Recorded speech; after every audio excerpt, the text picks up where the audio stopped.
তার প্রক্রিয়া সম্পর্কিত এই অঙ্কটি ভাজক ৭৮, ভাগফল ২৫ এবং ভাগশেষ হলো ভাজকের ১/৩। এখান থেকে কাঠামোবদ্ধ প্রশ্ন আসতে পারে ভাগশেষ কত, ভাজ্য কত এবং ভাজ্য ২৬ কম হলে ভাগফল কত হতো। তাই এই অঙ্কটা এখন আমরা দেখব। এখানে আমাদের প্রথমে লিখতে হবে, দেওয়া আছে ভাজক ৭৮, ভাগফল ২৫ আর ভাগশেষ ভাজকের ১/৩। তাহলে আমরা প্রথমে ভাগশেষ বের করব।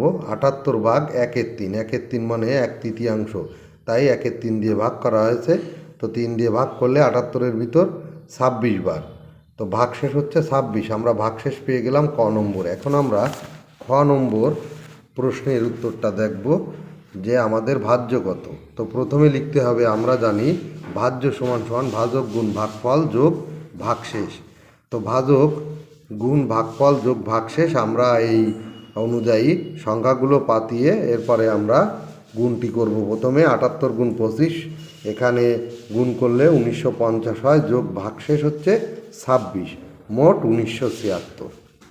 গতে আমাদের আরেকটি অঙ্ক দেওয়া আছে, ভাজ্য ২৬ কম হলে ভাগফল কত হতো। তা ২৬ কম হলে প্রথমে ভাজ্য ১৯৭৬ বিয়োগ ২৬, ১৯৫০। তো আমরা জানি ভাগফল সমান সমান ভাজ্য ভাগ ভাজক। তো ৭৮ দিয়ে ১৯৫০কে ভাগ করলে ভাগফল ২৫ হবে।